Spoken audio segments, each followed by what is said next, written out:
Hello, and welcome to Brian 360, and welcome to Cave Beach on the north shore of New Providence Island in the Bahamas.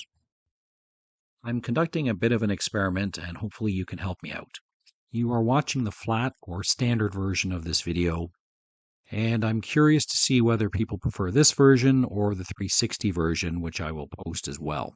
So please leave me a message in the comments section. I'm just kind of curious. Thanks very much.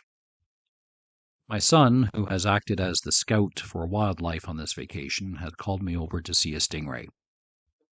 I realized that it would have been more dramatic to just wait and allow the viewer to see what happens when this cloud of sand dissipates, but I figured you'd probably want to know what you were getting into before you clicked on this video.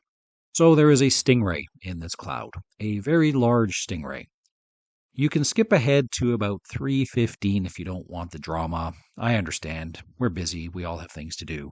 But if you want to watch for a little bit, I'll tell you some facts about stingrays.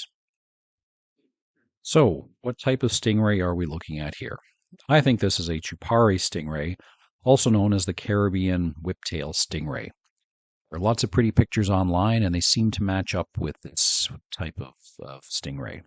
I thought it might have been a southern stingray because it overlaps in range, but the shape of the snout and the wings are off a little bit. If you know a lot about stingrays and you'd like to leave a comment, please do so. I'm getting all of this information off Wikipedia, and of course, I'm not a stingray expert. This type of stingray lives in the southern Gulf of Mexico to Brazil and also in the Bahamas. So there we go. I think we have our chupari stingray or the Caribbean whiptail stingray. In addition to creating excitement and drama with this cloud of sand, the stingray is really just looking for food. By flapping its wings, it exposes crustaceans, mollusks, and other prey, which it will then suck into its mouth, which is located on the ventral or bottom side. So how big is this stingray?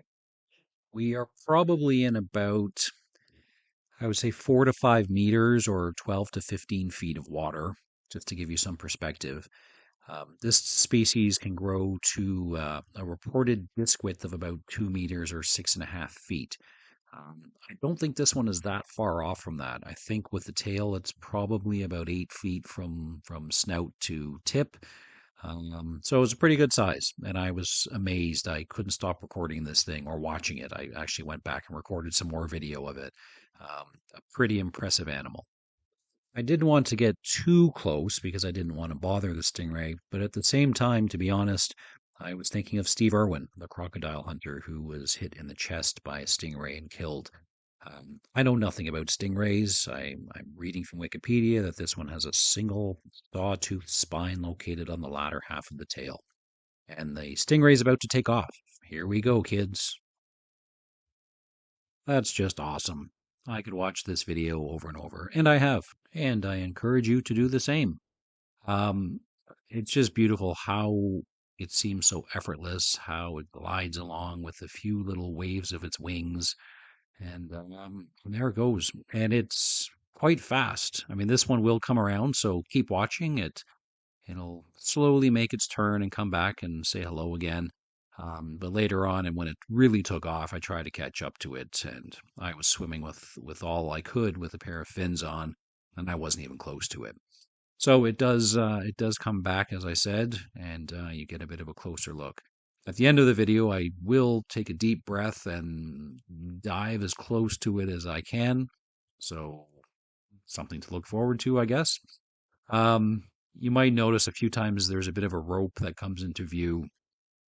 This area was roped off, and the stingray was just below the rope. So I'm holding on to the rope, moving it, trying to get further and further out without having a boat come along and take my head off. That would kind of be a bad thing for the vacation. So I'm pushing a little bit, trying to get closer and closer to the stingray, but if it doesn't want me around, it can easily get away, like I said, no problem. I mentioned at the beginning of the video that I was recording this at Cave Beach. There's not really a lot of wildlife to be seen at this beach. There is a small coral reef not too far from where the stingray was, and my son was the one who pointed out a lionfish and a pufferfish. There are lots of other tiny fish swimming around that coral reef, but not really a heck of a lot at this beach. If you've watched the Pearl Island video that I posted earlier on, where there are tons of fish swimming around, well, that's because they were fed. They're used to tourists coming around and getting handouts. Not so at this beach, so there's not really a lot to be seen.